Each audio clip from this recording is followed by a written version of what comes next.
예단 상자가 열리자 금빛 대신 하얀 진주가 반짝였다. 진주요? 이게 요즘 예단이에요? 희자의 목소리가 가시처럼 날아왔다. 사돈, 반지가 중요한가요? 마음이 더 중요하죠. 그 마음이 이렇게 가벼워서야 아들이 걱정이 되네요. 그 말 한마디에 선옥의 손이 떨렸고 나영의 눈에서는 눈물이 흘렀다. 오늘의 사연 시작합니다. 구독과 좋아요 부탁드립니다. 경기도 수원, 봄이 막 시작되는 3월의 어느 오후입니다. 구도심 한복판에 자리 잡은 봄의 손끝이라는 미용실은 30년이 넘은 오래된 가게였습니다. 간판의 글씨는 빛이 발해 있었고 유리문에는 세월의 흔적이 그대로 남아 있었죠. 하지만 이곳을 찾는 단골 손님들은 여전히 많았습니다. 주인인 최선옥의 손길이 특별했기 때문입니다. 선옥은 올해 65이었습니다. 허리는 예전만 못했지만 손님의 머리를 감기고 파마를 말 때만큼은 여전히 젊은 시절의 감각이 살아났습니다. 그는 손님 한 분 한 분에게 정성을 다했습니다. 머리를 감기면서도 두피를 꼼꼼히 마사지해주고 드라이를 할 때도 얼굴형에 맞춰 세심하게 바람을 불어넣었습니다. 그런 선옥을 보며 손님들은 자주 말했습니다. 선옥 씨 손은 정말 마법의 손이야. 그럴 때마다 선옥은 수줍게 웃으며 고개를 저었습니다. 그날도 선옥은 단골 손님의 머리를 말아주고 있었습니다. 따뜻한 봄볕이 유리창을 통해 들어왔고 라디오에서는 옛날 가요가 흘러나왔습니다. 선옥은 손님과 이런저런 이야기를 나누다가 문득 시계를 보았습니다. 오후 4시 딸 나영이가 곧 들를 시간이었습니다. 나영은 요즘 결혼 준비로 바쁜 나날을 보내고 있었습니다. 32의 나이에 좋은 사람을 만나 이제 곧 결혼식을 올릴 예정이었죠. 딸랑 하고 문이 열리는 소리가 들렸습니다. 나영이 환한 얼굴로 들어왔습니다. 엄마, 나왔어요. 선옥은 손님의 머리를 말던 손을 잠시 멈추고 딸을 바라봤습니다. 나영의 얼굴에는 행복한 기운이 가득했습니다. 어머, 우리 딸 얼굴이 왜 이렇게 환해? 선옥이 물었습니다. 나영은 가방에서 무언가를 꺼내 들었습니다. 그것은 예식장 계약서였습니다. 엄마, 드디어 결혼식장 잡았어요. 5월이에요. 나영의 목소리에는 설렘이 묻어났습니다. 선옥은 손님께 잠깐 양해를 구한 뒤 딸에게 다가갔습니다. 계약서를 받아들고 천천히 살펴봤습니다. 5월 15일 토요일 오후 2시 수원역 근처의 작은 예식장이었습니다. 선옥은 고개를 끄덕였습니다. 그래, 5월이면 날씨도 좋겠다. 그렇게 말하면서도 마음 한편에는 설명하기 어려운 감정이 밀려왔습니다. 기쁨과 동시에 찾아오는 불안이었습니다. 딸을 보내야 한다는 현실이 조금씩 다가오고 있었습니다. 선옥은 평생 나영을 혼자 키웠습니다. 나영의 아버지는 나영이 5살 때 교통사고로 세상을 떠났습니다. 그날 이후 선옥은 미용실 문을 열고 아침부터 저녁까지 손님을 받으며 딸을 키웠습니다. 주말도 없이 일했고 명절에도 가게 문을 열었습니다. 그렇게 모은 돈으로 나영을 대학까지 보냈습니다. 나영은 선옥의 기대를 저버리지 않았습니다. 공부를 열심히 해서 대학을 졸업했고 은행에 취직했습니다. 그리고 이제 좋은 사람을 만나 결혼을 앞두고 있었습니다. 사위가 될 민수는 착하고 예의 바른 청년이었습니다. 나영을 아끼는 마음도 진심이 느껴졌습니다. 선옥은 민수가 마음에 들었습니다. 하지만 한 가지 걸리는 점이 있었습니다. 바로 민수의 어머니 박희자였습니다. 2달 전 양가 부모가 처음 만났던 날이 생각났습니다. 서울 강남의 어느 찻집에서였습니다. 희자는 고급스러운 한복을 입고 나타났습니다. 목에는 금목걸이를 걸고 손에는 금반지를 여러 개 끼고 있었습니다. 선옥은 그날 검소한 차림으로 나갔습니다. 평소 입던 깔끔한 블라우스에 검정 치마를 입었습니다. 두 사람은 서로 인사를 나눴지만 첫 만남부터 어딘가 어색한 분위기가 흘렀습니다. 차를 마시며 이런저런 이야기를 나누던 중 희자가 불쑥 말했습니다. 금쪽 같은 내 아들한테는 금반지가 어울리죠. 그 말은 웃으며 한 것이었지만 선옥의 귀에는 묘하게 걸렸습니다. 마치 자신의 집안이 더 격이 높다는 뉘앙스가 느껴졌습니다. 선옥은 그때 아무 말도 하지 않았습니다. 그저 미소로 넘겼습니다. 하지만 그 말은 계속 마음에 남았습니다. 그날 밤 선옥은 미용실 문을 닫고 2층 집으로 올라갔습니다. 작은 원룸 구조의 집이었습니다. 부엌과 방이 붙어 있고 화장실이 딸린 소박한 공간이었습니다. 선옥은 욕실에 들어가 하루 종일 손에 묻은 파마약 냄새를 씻어냈습니다. 거울을 보니 얼굴에는 세월의 흔적이 깊게 새겨져 있었습니다. 눈가의 주름, 입가의 선, 그리고 희끗희끗한 머리카락. 선옥은 거울 속 자신을 바라보며 중얼거렸습니다. 우리 나영이 잘 살아야 할 텐데. 그 말에는 기도 같은 간절함이 담겨 있었습니다. 선옥은 딸이 행복하기를 바랐습니다. 하지만 동시에 걱정도 되었습니다. 희자 같은 시어머니를 만나 나영이가 힘들어하지는 않을까? 혹시 자신의 집안이 가난하다고 무시당하지는 않을까? 그런 생각들이 꼬리를 물고 이어졌습니다. 선옥은 침대에 누워 천장을 바라봤습니다. 어둠 속에서 과거의 기억들이 하나둘 떠올랐습니다.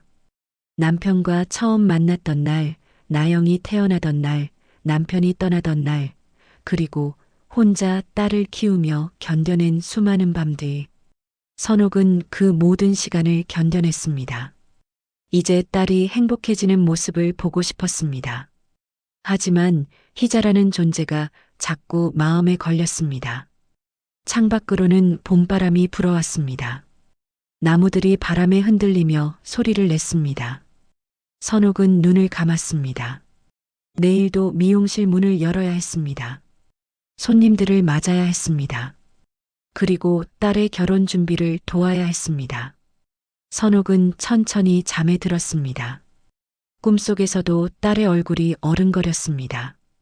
그리고 금빛으로 빛나는 반지 하나가 계속 눈앞을 맴돌았습니다. 한 달이 지난 4월 중순, 양가 상견례 날이 다가왔습니다. 장소는 서울 강남의 한 한정식집이었습니다. 희자가 직접 예약한 곳이었습니다. 격식을 갖춰야 한다는 것이 희자의 말이었습니다. 선옥은 그날 아침 일찍 일어나 준비를 했습니다. 오래된 옷장에서 가장 단정한 옷을 꺼냈습니다. 남색 치마 저고리였습니다. 10년 전 나영의 대학 입학식 때 맞춘 옷이었습니다. 거울 앞에 서서 옷을 입으며 선옥은 자신의 모습을 살폈습니다. 주름진 얼굴, 거친 손, 그리고 소박한 한복.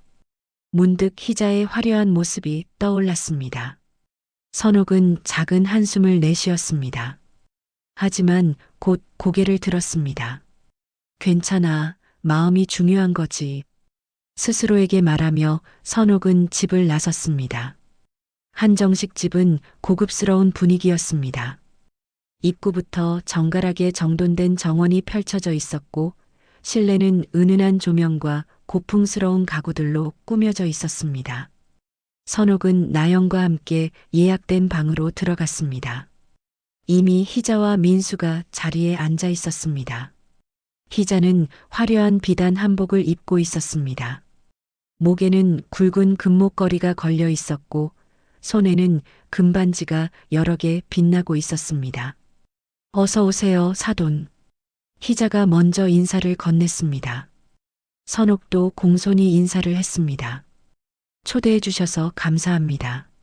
네 사람은 자리에 앉았습니다. 테이블 위에는 정갈한 상차림이 준비되어 있었습니다. 전체 요리부터 시작해서 여러 가지 반찬들이 놓여 있었습니다. 선옥은 조심스럽게 젓가락을 들었습니다. 식사가 시작되고 한동안은 조용한 분위기가 이어졌습니다. 나영과 민수는 서로 눈치를 보며 어색하게 음식을 먹었습니다. 희자가 먼저 입을 열었습니다. 우리 민수가 나영 씨 만나고 정말 많이 밝아졌어요. 선옥은 미소를 지으며 대답했습니다. 저희 나영이도 민수 씨 덕분에 행복해 보입니다. 잠시 대화가 오가다가 희자가 본론을 꺼냈습니다. 그런데 사돈, 예물은 어떻게 생각하세요? 선옥은 찻잔을 내려놓으며 대답했습니다. 저희는 검소하게 준비하려 합니다. 요즘 시대에 맞게요. 희자는 고개를 끄덕이면서도 표정이 미묘했습니다. 물론 검소한 게 좋죠. 하지만 너무 간소하면 체면이 서지 않잖아요. 희자는 말을 이어갔습니다. 요즘은 혼수도 간소화한다지만 금은 기본이죠. 저희 쪽은 금반지로 맞출까 해요. 그 말에 선옥은 잠시 침묵했습니다. 금반지는 비쌌습니다.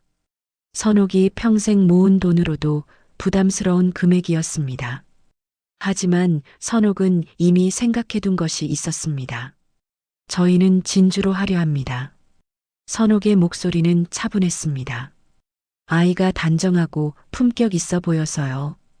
그 말이 끝나자 희자의 표정이 변했습니다. 미간이 살짝 찌푸려졌고 입가에 미소가 굳어졌습니다. 진주요? 희자의 목소리에는 의아함이 담겨 있었습니다. 진주는 좀 약하죠. 껍데기만 반짝이지 속은 텅 비어 있으니까. 희자의 말이 테이블 위로 떨어졌습니다. 순간 공기가 얼어붙었습니다. 선옥의 손이 살짝 떨렸습니다. 나영은 얼굴이 하얗게 질렸고 민수는 물잔을 움켜쥔 채 아무 말도 하지 못했습니다. 껍데기. 그 단어가 선옥의 귀에 맴돌았습니다. 선옥은 천천히 찻잔을 들었습니다. 손은 떨렸지만 표정만은 담담하게 유지했습니다. 진주는 바다에서 오랜 시간에 걸쳐 만들어지는 보석입니다. 겉은 소박해 보여도 속은 단단하죠. 선옥의 목소리는 조용했지만 단호했습니다. 희자는 미소를 지었지만 그 미소는 차갑게 느껴졌습니다. 그래도 요즘 세상에는 금이 더 어울리지 않나 싶네요. 사람들 눈도 있고요. 희자는 계속해서 자신의 주장을 굽히지 않았습니다. 선옥은 더 이상 말을 잇지 않았습니다. 대신 나영을 바라봤습니다. 딸의 얼굴에는 불안과 미안함이 교차하고 있었습니다. 선옥은 딸에게 미소를 보냈습니다. 괜찮다는 듯이요. 식사는 어색한 분위기 속에서 마무리되었습니다. 음식은 맛있었지만 누구도 제대로 음식을 즐기지 못했습니다. 식사를 마치고 밖으로 나왔을 때 나영이 선옥의 팔을 붙잡았습니다. 엄마 미안해요. 내가 시어머니한테 미리 말을 해둘걸. 선옥은 딸의 손을 꼭 잡았습니다. 괜찮아, 나영아. 내 결혼식이니까 내가 원하는 대로 하자. 하지만 선옥의 마음속에는 상처가 남았습니다. 껍데기라는 말이 계속 머릿속을 맴돌았습니다. 내가 평생 일하며 모은 게 껍데기란 말이야? 선옥은 속으로 되뇌었습니다. 집으로 돌아오는 길, 선옥은 창밖을 바라봤습니다. 4월의 하늘은 맑고 푸르렀지만 선옥의 마음은 먹구름이 낀 것처럼 무거웠습니다. 그날 밤 선옥은 미용실 2층 방에 혼자 앉아 있었습니다. 작은 서랍장을 열고 오래된 상자를 꺼냈습니다. 그 안에는 진주 목걸이 하나가 들어 있었습니다. 남편이 결혼기념일에 선물했던 것이었습니다. 이 진주처럼 우리도 오래오래 빛나자. 남편의 목소리가 귓가에 들리는 것 같았습니다. 선옥은 진주 목걸이를 손에 쥐고 한참을 바라봤습니다. 은은하게 빛나는 진주알들. 화려하지는 않았지만 그 안에는 세월의 깊이가 담겨 있었습니다. 선옥은 목걸이를 가슴에 꼭 안았습니다. 나영아, 엄마가 너한테 줄 수 있는 건 이게 전부야. 어둠 속에서 선옥의 눈가가 촉촉이 젖어들었습니다. 상견례가 끝나고 일주일이 지났습니다. 나영으로부터 연락이 왔습니다. 엄마, 이번 주 토요일에 예물 맞추러 가요. 양가 어머니들이 함께 가기로 했대요. 선옥은 전화를 받으며 가슴이 철렁 내려앉았습니다. 희자와 다시 만나야 한다는 사실이 부담스러웠습니다.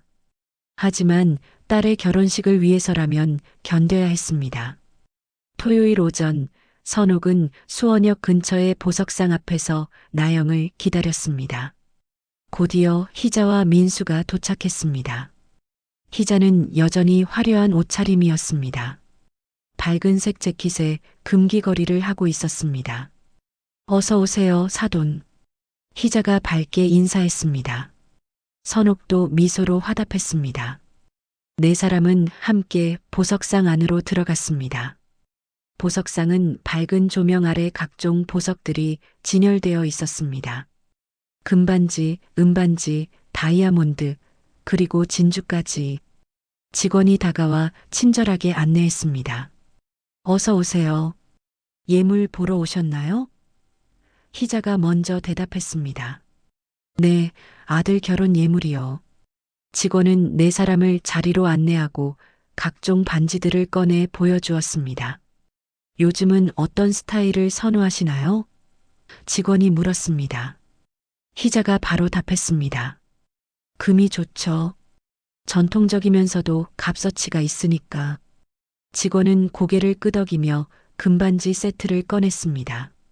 반짝이는 금빛이 조명을 받아 더욱 환하게 빛났습니다. 이 제품은 순도가 높아서 인기가 많습니다. 희자는 금반지를 손에 들어 살펴봤습니다. 역시 금이 제일 좋아 보이네요. 사돈, 이걸로 할까요? 선옥은 잠시 망설였습니다.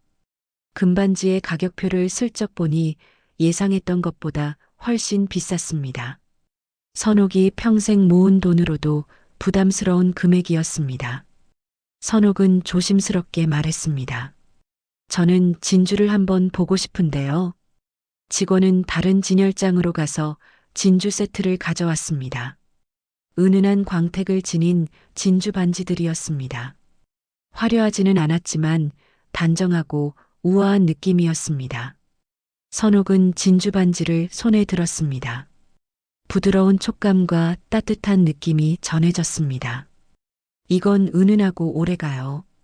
금은 티가 너무 나잖아요. 선옥이 말했습니다. 희자의 표정이 굳어졌습니다. 은은한 건 좋지만 사돈. 세상은 그런 걸 몰라요. 결혼식은 남들 눈이에요. 희자의 목소리에는 단호함이 담겨 있었습니다. 선옥은 진주 반지를 내려놓지 않았습니다. 하지만 진주도 충분히 아름답습니다. 무엇보다 딸아이한테 어울리는 것 같아요.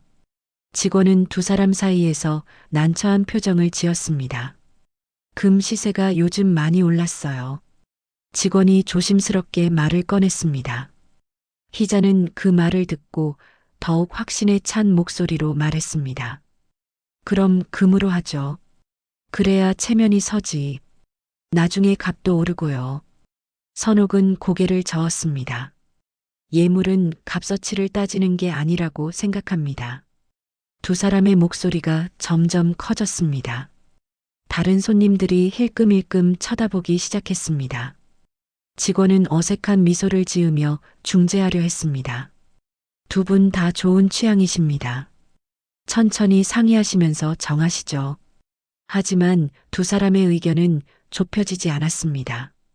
나영이 선옥의 손을 꼭 잡았습니다. 딸의 손은 떨리고 있었습니다.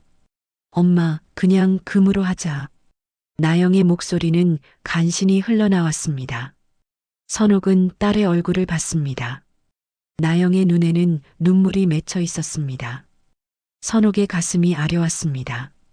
딸이 이렇게 힘들어하는 모습을 보니 마음이 무너졌습니다.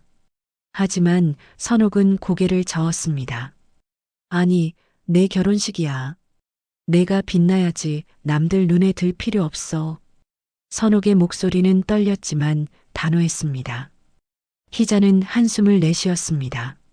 사돈이 너무 고집을 부리시네요. 이러다가 아이들만 힘들어져요. 그 말에 선옥은 아무 대꾸도 하지 않았습니다. 결국 그날 예물은 정하지 못했습니다. 네 사람은 어색한 분위기 속에서 보석상을 나왔습니다. 민수는 미안한 표정으로 나영을 바라봤고 나영은 고개를 숙인 채 아무 말도 하지 못했습니다. 희자는 먼저 자리를 떴습니다. 다음에 다시 만나서 이야기하죠. 차갑게 말을 남기고 떠나는 희자의 뒷모습을 선옥은 말없이 바라봤습니다. 집으로 돌아오는 길, 선옥과 나영은 한동안 말이 없었습니다. 버스 안에서 나영이 먼저 입을 열었습니다. 엄마, 미안해. 내가 시어머니를 잘 설득할게. 선옥은 딸의 손을 잡았습니다. 나영아, 엄마는 내가 행복하길 바라는 거야. 겉으로 화려한 게 행복은 아니잖니. 하지만 선옥의 마음은 무거웠습니다. 혹시 자신의 고집 때문에 딸의 결혼에 문제가 생기는 건 아닐까?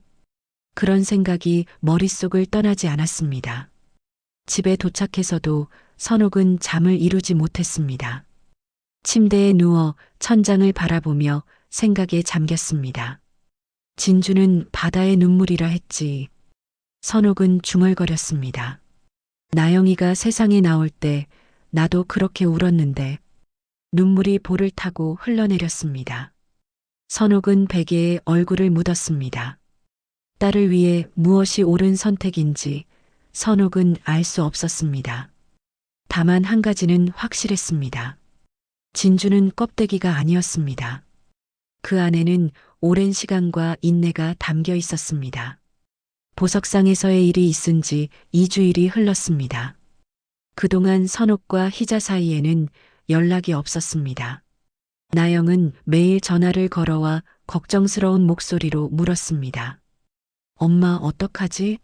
시어머니가 계속 연락이 없어. 선옥은 딸을 안심시키려 애썼지만 속으로는 불안했습니다. 어느 날 오후 민수로부터 전화가 왔습니다. 어머님, 이번 주 일요일에 저희 집에서 예단을 공개하는 자리를 마련하고자 해서요. 어머님, 시간 괜찮으세요? 선옥은 잠시 망설였지만 결국 알겠다고 대답했습니다. 예단 공개. 그것은 신부 측에서 준비한 예물과 선물을 신랑 측 가족들에게 보여주는 자리였습니다. 선옥은 며칠 동안 고민했습니다. 결국 결정을 내렸습니다.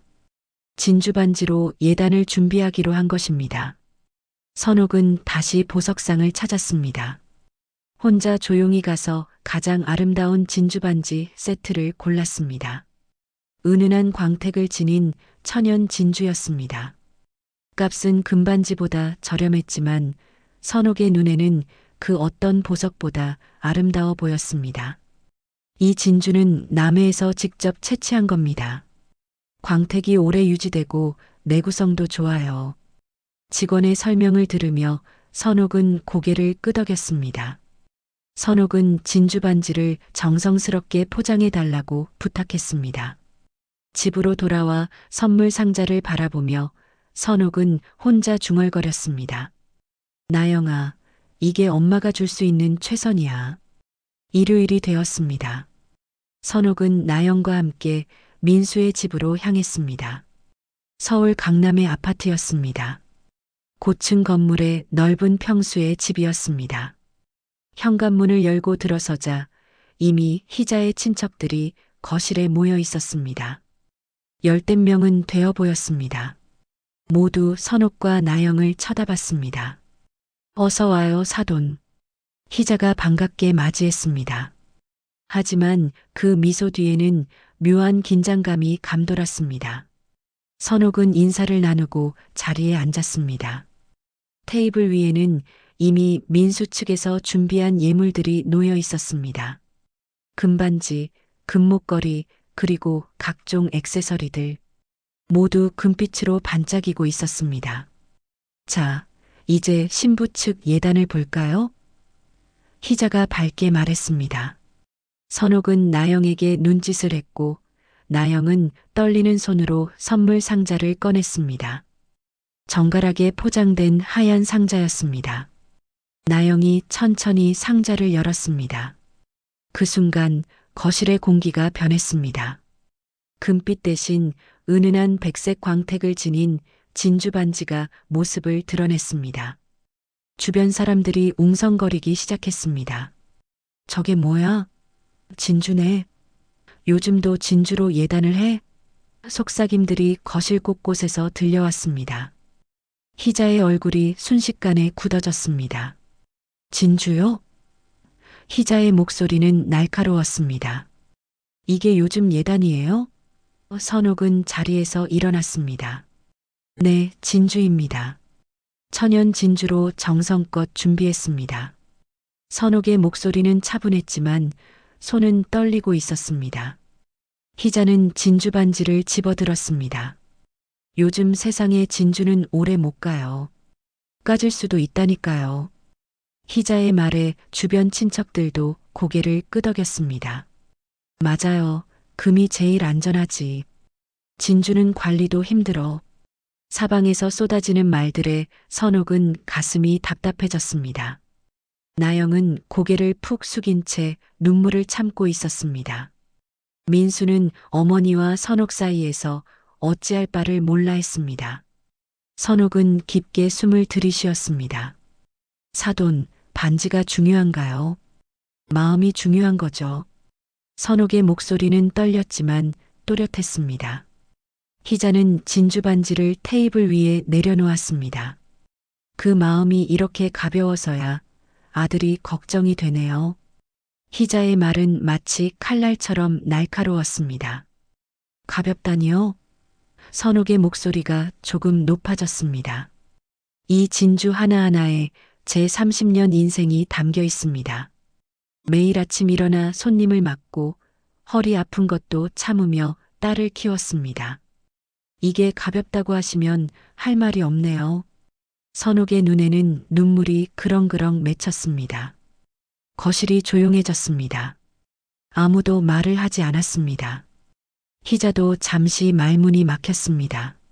선옥은 나영의 손을 잡았습니다. 나영아, 우리 가자. 선옥은 딸을 이끌고 자리에서 일어났습니다. 민수가 급히 말했습니다. 어머님, 잠깐만요. 제가 말씀드릴게요. 하지만 선옥은 고개를 저었습니다. 민수 씨, 미안하지만 오늘은 이만 가볼게요. 선옥과 나영은 현관문을 나섰습니다. 문을 닫는 순간 뒤에서 웅성거리는 소리가 들렸습니다. 엘리베이터를 타고 내려오는 동안 나영은 참았던 눈물을 쏟아냈습니다. 엄마, 나 이제 어떡해.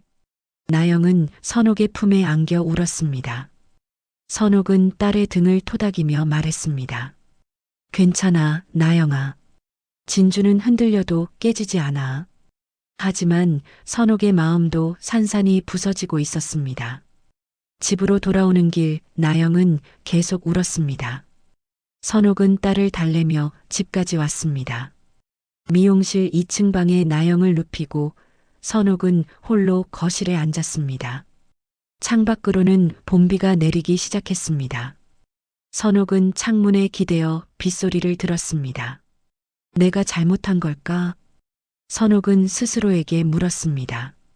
하지만 대답은 없었습니다. 다만 빗소리만이 조용히 밤을 적셨습니다. 선옥은 눈을 감았습니다. 진주 반지가 자꾸만 떠올랐습니다. 그 은은한 빛이 마치 자신의 삶을 닮았다는 생각이 들었습니다. 화려하지 않지만 오랜 시간을 견뎌낸 빛. 선옥은 그 빛을 믿고 싶었습니다. 예단 공개 이후 사흘이 지났습니다. 민수로부터 전화도 문자도 오지 않았습니다.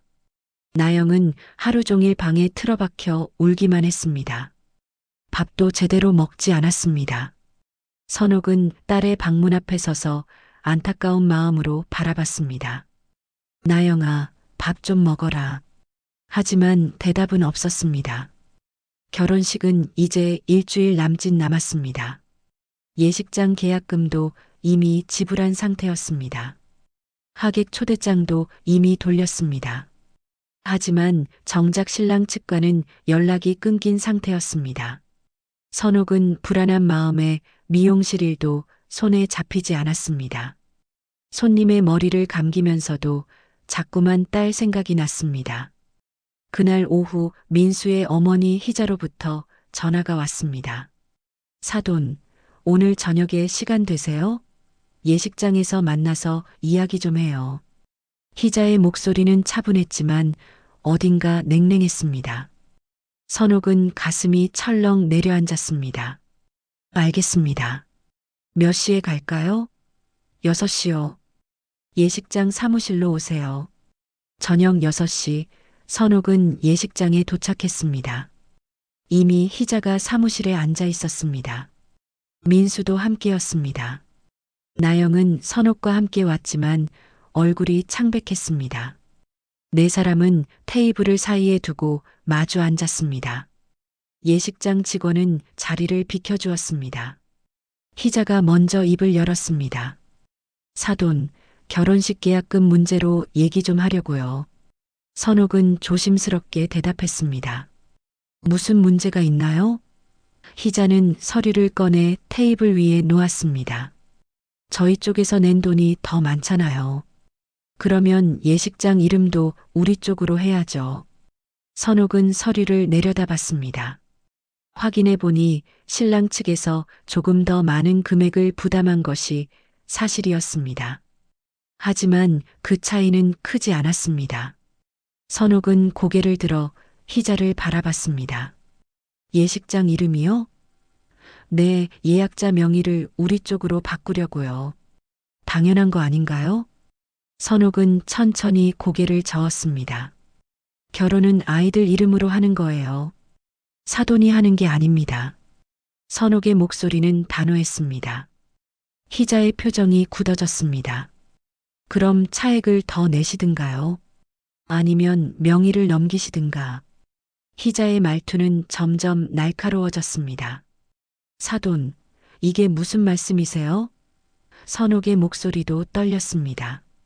결혼식이 장사입니까? 돈 많이 낸 사람이 주인이에요? 희자는 팔짱을 끼고 말했습니다. 세상이 그렇게 돌아가는 거예요. 사돈은 너무 이상적이세요. 두 사람의 목소리가 점점 높아졌습니다. 민수가 중간에 끼어들었습니다. 어머니, 그만하세요. 이건 너무하세요. 하지만 희자는 아들의 말도 듣지 않았습니다. 내가 뭘 알아?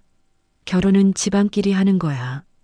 저렇게 고집만 세우면 나중에 고생하는 건 너야. 민수는 할 말을 잃었습니다. 나영은 자리에서 일어났습니다. 그만해요, 다들.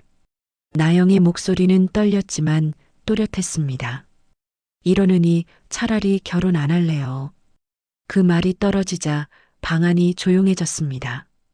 선옥은 딸을 바라봤습니다. 나영의 눈에는 눈물이 가득했습니다.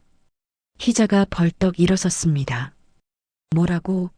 결혼 안 한다고? 네, 이렇게까지 싸우면서 결혼할 바에는 안 하는 게 나아요. 나영의 목소리는 결연했습니다. 희자는 한숨을 크게 내쉬었습니다. 이 결혼, 우리 쪽은 다시 생각해야겠네요. 희자는 가방을 챙겨 들고 일어났습니다. 어머니, 민수가 희자를 불렀지만 희자는 돌아보지 않았습니다. 사무실 문을 박차고 나가는 희자의 뒷모습이 보였습니다. 순간 나영은 자리에서 무너져 내렸습니다. 엄마, 나 이제 어떡해. 나영은 바닥에 주저앉아 울기 시작했습니다. 선옥은 급히 딸에게 다가가 끌어안았습니다. 괜찮아, 나영아. 진주는 흔들려도 깨지지 않아. 선옥이 딸을 토닥이며 말했습니다. 하지만 선옥의 목소리도 떨리고 있었습니다. 민수는 그 모습을 바라보며 주먹을 쥐었습니다. 나영아, 미안해. 내가 어머니를 설득할게. 하지만 나영은 고개를 저었습니다. 이미 늦었어요. 시어머니 마음은 이미 돌아섰어요. 나영의 말은 절망적이었습니다. 선옥은 딸을 일으켜 세웠습니다. 민수 씨, 오늘은 이만 가볼게요. 시간을 좀 가지고 생각해 봅시다. 선옥과 나영은 예식장을 나섰습니다. 민수는 그 뒷모습을 바라보며 아무 말도 하지 못했습니다. 밖은 어두웠습니다. 가로등 불빛만이 거리를 비추고 있었습니다. 선옥은 나영의 어깨를 감싸 안고 걸었습니다. 나영은 걸으면서도 계속 울었습니다. 엄마, 내가 잘못했어. 내가 시어머니한테 잘했어야 했는데. 선옥은 딸의 머리를 쓰다듬었습니다. 아니야, 나영아. 내 잘못이 아니야. 선옥의 목소리는 부드러웠습니다. 하지만 선옥의 마음은 무너지고 있었습니다. 혹시 자신의 고집 때문에 딸의 결혼이 무산되는 건 아닐까? 그런 생각이 머릿속을 떠나지 않았습니다. 선옥은 하늘을 올려다봤습니다. 별 하나 없는 어두운 밤하늘이었습니다. 집으로 돌아온 뒤 나영은 방으로 들어가 문을 닫았습니다. 선옥은 거실에 홀로 앉았습니다. 텅 빈 거실은 쓸쓸했습니다. 선옥은 창밖을 바라봤습니다. 멀리서 자동차 소리가 들렸습니다. 세상은 여전히 돌아가고 있었지만 선옥의 세상은 멈춘 것 같았습니다. 선옥은 눈을 감았습니다. 내가 뭘 잘못한 걸까? 스스로에게 되물었습니다. 하지만 답은 나오지 않았습니다. 다만 한 가지는 확실했습니다. 선옥은 딸을 지키고 싶었습니다. 돈이나 체면보다 딸의 존엄을 지키고 싶었습니다. 그것만이 선옥이 할 수 있는 전부였습니다. 예식장에서의 일이 있은 지 이틀이 지났습니다. 나영은 여전히 방에서 나오지 않았습니다. 민수로부터는 아무런 연락도 없었습니다. 결혼식은 이제 닷새 앞으로 다가왔지만 모든 것이 불투명했습니다. 선옥은 미용실 일을 하면서도 마음은 딸에게만 가 있었습니다. 그날 아침 선옥은 문득 결심을 했습니다. 더 이상 이대로 있을 수만은 없었습니다. 선옥은 미용실 문에 휴무 안내문을 붙였습니다. 그리고 작은 가방 하나를 챙겼습니다. 나영의 방문을 두드렸습니다. 나영아, 엄마 잠깐 다녀올게. 저녁에는 올게. 방 안에서 작은 대답이 들렸습니다. 선옥은 버스를 타고 기차역으로 향했습니다. 그리고 남쪽으로 가는 기차표를 끊었습니다.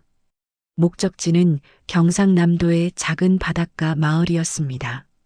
선옥이 젊은 시절을 보냈던 곳이었습니다. 남편을 처음 만났던 곳이기도 했습니다. 기차는 천천히 남쪽으로 달렸습니다. 창밖으로 펼쳐지는 풍경을 바라보며 선옥은 과거를 떠올렸습니다. 25살의 선옥은 그 바닷가 마을의 작은 민박집에서 일하고 있었습니다. 그때 만난 사람이 나영의 아버지였습니다. 그는 어부였습니다. 거칠지만 따뜻한 사람이었습니다. 두 사람은 사랑에 빠졌고 1년 뒤 결혼했습니다. 결혼 선물로 남편이 준 것이 바로 진주 목걸이였습니다. 이 진주처럼 우리도 오래오래 빛나자. 남편의 말이 아직도 귀에 선합니다. 하지만 행복은 오래가지 못했습니다. 결혼 7년 만에 남편은 교통사고로 세상을 떠났습니다. 선옥은 5살 딸을 데리고 수원으로 올라왔고 그곳에서 미용실을 시작했습니다. 기차는 오후 늦게 바닷가 마을에 도착했습니다. 30년 만에 찾은 그곳은 많이 변해 있었습니다. 예전의 민박집은 사라지고 새로운 건물들이 들어서 있었습니다. 하지만 바다만큼은 그대로였습니다. 푸르고 넓은 바다가 여전히 그 자리에 있었습니다. 선옥은 해변으로 걸어갔습니다. 신발을 벗고 모래사장을 밟았습니다. 부드러운 모래의 감촉이 발바닥에 전해졌습니다. 파도 소리가 들렸습니다. 철썩철썩 끊임없이 밀려왔다가 빠져나가는 파도. 선옥은 바닷가에 앉아 바다를 바라봤습니다. 가방에서 진주 목걸이를 꺼냈습니다. 남편이 주었던 그 목걸이였습니다. 30년이 지났지만 여전히 은은하게 빛나고 있었습니다. 선옥은 목걸이를 손에 쥐고 한참을 바라봤습니다. 진주는 껍데기 속에서 천천히 만들어지는 거야. 상처가 많을수록 더 빛난다고 했지. 선옥은 중얼거렸습니다. 문득 깨달음이 왔습니다. 진주는 조개가 아픔을 견디며 만들어낸 결과물이었습니다. 모래나 이물질이 조개 속으로 들어가면 조개는 그것을 감싸기 위해 진주층을 만듭니다. 그렇게 오랜 시간 동안 층층이 쌓여 진주가 완성됩니다. 아픔 없이는 진주가 만들어질 수 없었습니다. 나도 그랬구나. 선옥은 깨달았습니다. 남편을 잃은 아픔, 혼자 딸을 키운 외로움, 끝없는 노동의 고단함. 그 모든 것이 선옥을 단단하게 만들었습니다. 그리고 그 단단함으로 딸을 지킬 수 있었습니다. 진주처럼 선옥도 상처를 견디며 빛을 낸 것입니다. 선옥은 바다를 바라보며 마음을 정리했습니다. 희자를 원망할 수도 있었습니다. 하지만 원망한다고 해서 달라지는 것은 없었습니다. 오히려 선옥의 마음만 더 아플 뿐이었습니다. 선옥은 희자를 용서하기로 했습니다. 아니, 용서라기보다는 이해하기로 했습니다. 희자도 자신의 방식으로 아들을 사랑하는 것이었습니다. 금반지를 고집한 것도, 체면을 따진 것도 모두 아들이 세상에서 무시당하지 않기를 바라는 마음이었을 것입니다. 다만 그 방식이 선옥과 달랐을 뿐입니다. 선옥은 그것을 받아들이기로 했습니다. 해가 기울기 시작했습니다. 하늘이 붉게 물들었습니다. 노을이 바다 위에 비쳤습니다. 선옥은 자리에서 일어났습니다. 이제 돌아가야 했습니다. 딸이 기다리고 있었습니다. 그리고 해야 할 일이 있었습니다.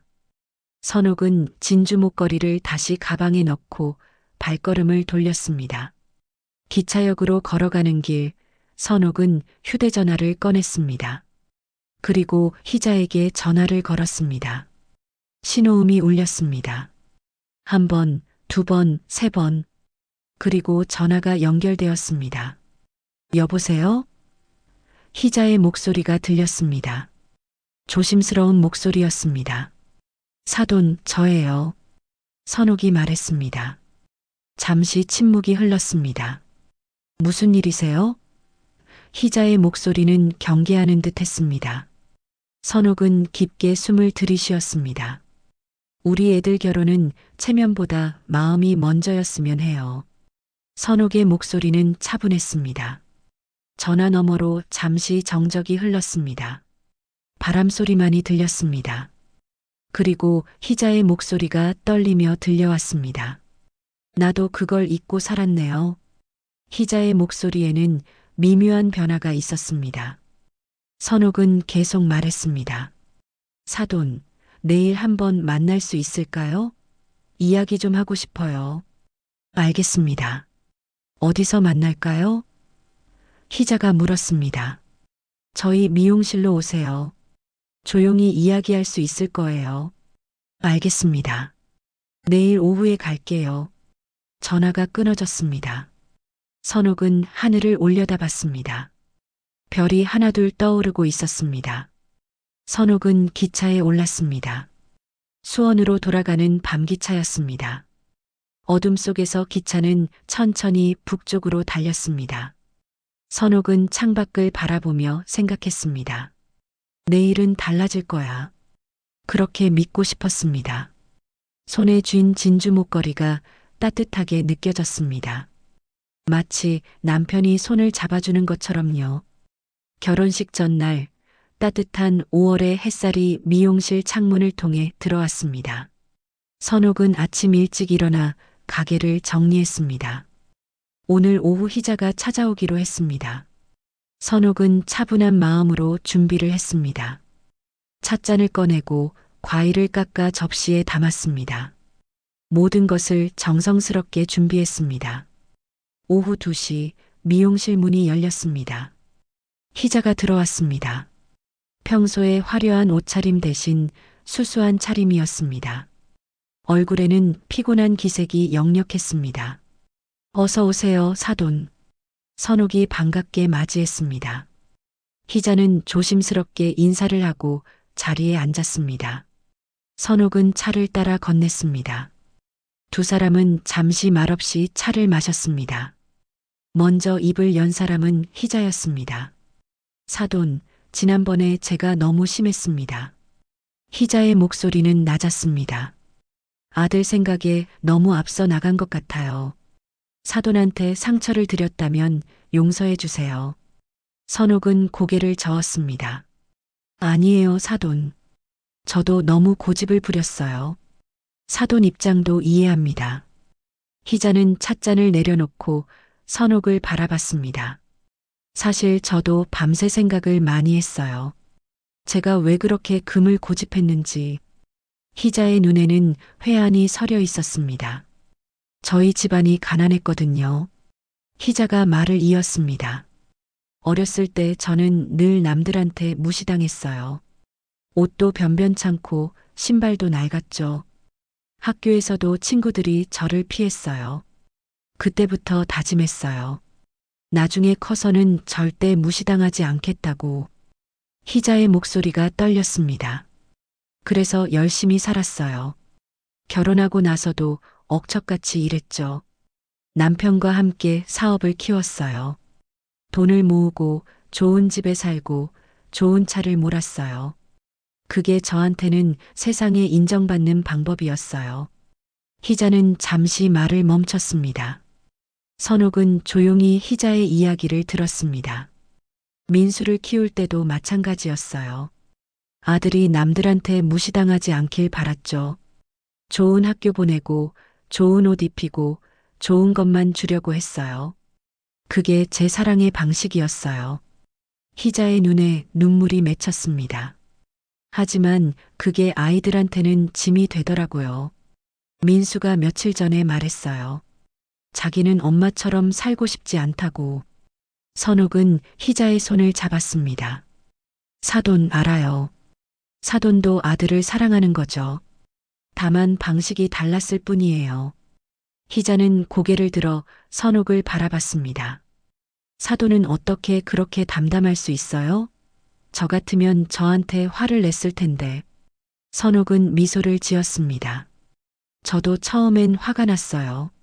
하지만 어제 바다에 다녀오면서 깨달았어요.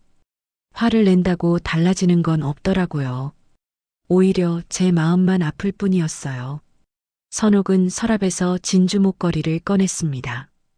이거 보세요. 남편이 결혼 때 준 진주예요. 희자는 진주 목걸이를 바라봤습니다.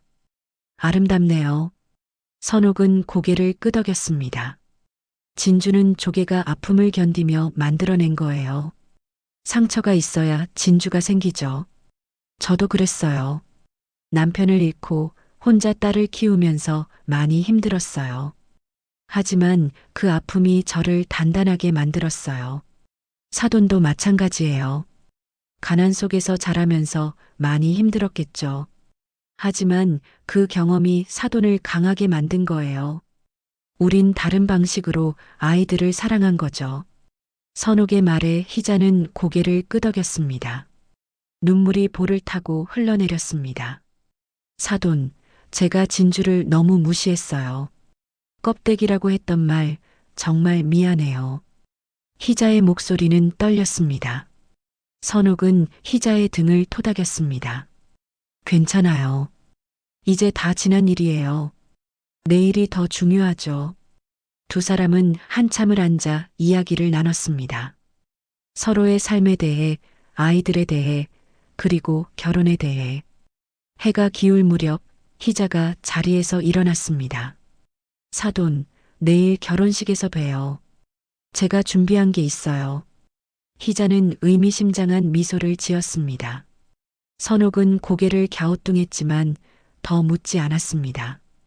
희자는 미용실 문을 나서며 뒤돌아봤습니다. 사돈, 감사해요. 제 마음을 들어주셔서. 그날 밤 선옥은 나영의 방으로 갔습니다. 나영은 침대에 앉아 창밖을 바라보고 있었습니다. 나영아. 선옥이 부르자 나영이 돌아봤습니다. 엄마, 내일 결혼식 할 거야. 준비해. 선옥의 말에 나영의 눈이 커졌습니다. 정말요? 시어머니가 뭐라고 하셨어요? 내일 보면 알게 될 거야. 선옥은 딸을 안아주었습니다. 나영은 선옥의 품에 안겨 한참을 울었습니다. 기쁨의 눈물이었습니다. 엄마 고마워요. 정말 고마워요. 선옥은 딸의 머리를 쓰다듬었습니다. 나영아, 넌 행복할 자격이 있어. 진주처럼 빛나는 사람이 될 거야. 결혼식 당일 아침이 밝았습니다. 5월 15일, 맑고 화창한 날씨였습니다. 예식장은 일찍부터 하객들로 붐볐습니다. 선옥은 단정한 한복을 입고 딸을 도왔습니다. 나영은 하얀 웨딩드레스를 입고 신부 대기실에 앉아 있었습니다. 화장을 한 얼굴은 더욱 아름다웠습니다. 예식 시작 30분 전 희자가 신부 대기실로 들어왔습니다. 손에는 작은 상자를 들고 있었습니다. 나영아, 잠깐 나올래? 희자가 말했습니다. 나영은 조심스럽게 일어났습니다. 선옥도 함께 나갔습니다. 희자는 상자를 열었습니다. 그 안에는 반지가 들어 있었습니다. 그것은 금빛으로 감싼 진주 반지였습니다. 선옥과 나영은 놀라서 희자를 바라봤습니다. 이건 진주예요. 하지만 금으로 감쌌어요. 바다의 눈물과 세상의 체면이 같이 들어있죠. 희자가 설명했습니다. 사돈이 말한 게 맞아요. 껍데기가 아니라 마음이었네요. 희자는 나영에게 반지를 건넸습니다. 나영의 손이 떨렸습니다. 어머니. 나영의 눈에 눈물이 고였습니다. 희자는 나영의 손을 잡았습니다. 나영아, 행복하렴. 진주처럼 오래 빛나는 사람이 되렴. 선옥은 그 모습을 바라보며 눈시울이 붉어졌습니다. 희자가 선옥을 향해 고개를 돌렸습니다. 사돈, 이제 우리 사돈 맞죠? 선옥은 미소를 지으며 고개를 끄덕였습니다. 그럼요, 사돈. 그 순간 두 어머니의 손이 맞닿았습니다. 서로의 체온이 오랜 오해를 녹였습니다. 진주는 진짜를 감춰서 지키는 보석이죠. 우리 딸도 그렇게 살아야 해요. 선옥의 말에 희자가 고개를 끄덕였습니다. 결혼식은 따뜻하고 아름답게 진행되었습니다. 오후 2시 예식장 문이 열리고 하객들이 자리에 앉았습니다. 양가 친척들과 친구들, 직장 동료들까지 모두 모였습니다. 예식장은 하얀 꽃으로 장식되어 있었고 은은한 음악이 흘러나왔습니다. 선옥과 희자는 나란히 앞자리에 앉았습니다. 입장 음악이 울려 퍼졌습니다. 민수가 먼저 들어왔고 이어서 나영이 선옥의 손을 잡고 입장했습니다. 하얀 웨딩드레스를 입은 나영은 천사처럼 아름다웠습니다. 손에는 금빛으로 감싼 진주 반지가 빛나고 있었습니다. 하객들이 박수를 쳤습니다. 선옥은 딸의 손을 꼭 잡고 천천히 걸었습니다. 단상에 오른 나영과 민수는 서로를 바라보며 미소를 지었습니다. 주례 선생님이 두 사람의 결혼을 축복했습니다. 결혼은 두 사람이 하나가 되는 것입니다. 서로를 존중하고 사랑하며 평생을 함께 걸어가시기 바랍니다. 주례의 말씀이 예식장에 울려 퍼졌습니다. 반지 교환 순서가 되었습니다. 나영과 민수는 서로에게 반지를 끼워 주었습니다. 금빛으로 감싼 진주 반지는 두 사람의 손에서 아름답게 빛났습니다. 그 반지에는 두 어머니의 화해와 사랑이 담겨 있었습니다. 선옥은 그 모습을 보며 눈물을 흘렸습니다. 기쁨의 눈물이었습니다. 예식이 끝나고 피로연이 시작되었습니다. 하객들은 신랑 신부에게 축하 인사를 건넸고 음식을 나누며 즐거운 시간을 보냈습니다. 선옥과 희자는 함께 손님들을 맞이했습니다. 두 사람은 이제 진정한 사돈이 되었습니다. 서로를 존중하고 이해하는 사이가 된 것입니다. 피로연이 끝날 무렵 나영이 선옥에게 다가왔습니다. 엄마, 정말 고마워요. 엄마 덕분에 행복한 결혼식을 올릴 수 있었어요. 나영은 선옥을 꼭 안았습니다. 선옥은 딸의 등을 토닥이며 말했습니다. 나영아, 행복하게 살아. 진주처럼 은은하게 빛나는 삶을 살렴. 희자도 다가와 선옥의 손을 잡았습니다. 사돈, 오늘 정말 고마웠어요. 사돈이 아니었으면 저는 아직도 고집만 부리고 있었을 거예요. 선옥은 미소를 지었습니다. 아니에요, 사돈. 우리 같이 아이들 잘 지켜봐요. 두 사람은 서로를 바라보며 따뜻하게 웃었습니다. 저녁이 되어 선옥은 집으로 돌아왔습니다. 미용실 2층 방은 조용했습니다. 딸이 떠난 빈자리가 느껴졌습니다. 하지만 선옥의 마음은 가벼웠습니다. 딸이 행복한 곳으로 갔다는 사실이 선옥을 평온하게 만들었습니다. 선옥은 창문을 열고 밤하늘을 바라봤습니다. 별이 반짝이고 있었습니다. 며칠 후 봄의 손끝 미용실에는 다시 일상이 찾아왔습니다. 선옥은 여전히 손님들의 머리를 감기고 파마를 말았습니다. 단골 손님 한 분이 물었습니다. 선옥 씨, 딸 결혼식 잘 끝났어요? 선옥은 환하게 웃으며 대답했습니다. 네, 정말 아름다운 결혼식이었어요. 예물은 뭘로 했어요? 요즘은 다들 금으로 한다던데. 손님이 물었습니다. 선옥은 잠시 생각하다가 말했습니다. 진주로 했어요. 금으로 감싼 진주요. 아, 그거 좋네요. 은은하면서도 고급스럽겠어요. 손님이 감탄했습니다. 선옥은 고개를 끄덕이며 말했습니다. 사람도 진주 같아요. 상처를 견디며 조금씩 빛을 내는 거죠. 선옥의 말에 손님은 잠시 생각에 잠겼습니다. 그러게요. 인생이 다 그런 것 같아요. 선옥은 손님의 머리를 정성스럽게 말아주었습니다. 거울 속 자신의 얼굴을 보니 주름은 더 깊어졌지만 표정은 한결 밝아 보였습니다. 그날 오후 편지 한 통이 도착했습니다. 보낸 사람은 희자였습니다. 선옥은 조심스럽게 봉투를 뜯었습니다. 편지에는 희자의 정성스러운 글씨로 쓰여 있었습니다. 사돈, 다음 달에 바다로 같이 가요. 진주 원석을 직접 보고 싶네요. 아이들도 데리고 함께 가면 좋겠어요. 선옥은 편지를 읽으며 미소를 지었습니다. 바다. 선옥이 젊은 시절을 보냈던 그곳. 남편과 처음 만났던 그곳. 그곳에 희자와 함께 간다는 생각이 선옥을 설레게 만들었습니다. 선옥은 편지를 가슴에 안고 창밖을 바라봤습니다. 봄바람이 불어왔습니다.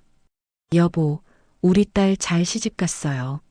선옥은 하늘을 향해 중얼거렸습니다. 남편이 들을 수 있을 것만 같았습니다. 진주처럼 은은하게 빛나는 아이로 키웠어요. 당신이 준 진주 목걸이처럼요. 선옥의 눈에 눈물이 맺혔습니다. 하지만 그것은 슬픔의 눈물이 아니었습니다. 저녁 무렵 나영으로부터 전화가 왔습니다. 엄마, 저 잘 지내고 있어요. 시어머니도 정말 잘해주세요. 엄마 덕분이에요. 나영의 목소리는 행복으로 가득했습니다. 선옥은 전화를 받으며 웃었습니다.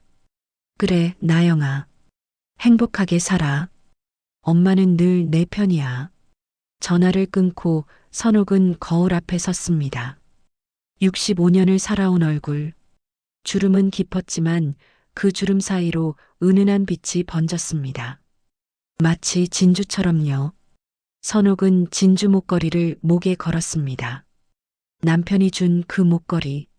30년이 지난 지금도 여전히 아름답게 빛나고 있었습니다. 선옥은 미용실 문을 닫고 2층으로 올라갔습니다. 작은 방이지만 이제는 더 이상 외롭지 않았습니다. 딸은 좋은 곳으로 갔고 새로운 인연도 생겼습니다. 희자와의 우정. 그것은 선옥에게 새로운 시작이었습니다. 선옥은 침대에 누워 천장을 바라봤습니다. 진주는 바다의 눈물이라고 했지. 선옥은 중얼거렸습니다. 하지만 그 눈물이 모여서 아름다운 보석이 되는 거야. 선옥은 눈을 감았습니다. 꿈속에서 선옥은 푸른 바다를 걸었습니다. 남편이 옆에서 손을 잡아주었습니다. 그리고 희자와 나영, 민수가 함께 웃으며 걷고 있었습니다. 아침이 밝았습니다. 새로운 하루가 시작되었습니다. 선옥은 일찍 일어나 미용실 문을 열었습니다. 햇살이 창문을 통해 들어왔습니다. 선옥은 거울을 닦으며 생각했습니다. 오늘도 누군가를 아름답게 만들어주는 하루가 되겠지. 그렇게 선옥의 삶은 계속되었습니다. 진주처럼 은은하게 빛나면서요. 오늘 사연 어떠셨나요? 다음 시간에는 더 알차고 재미있는 사연으로 찾아뵙겠습니다. 오늘 사연이 즐거우셨다면 구독과 좋아요 부탁드립니다. 지금까지 사연본부였습니다. 감사합니다.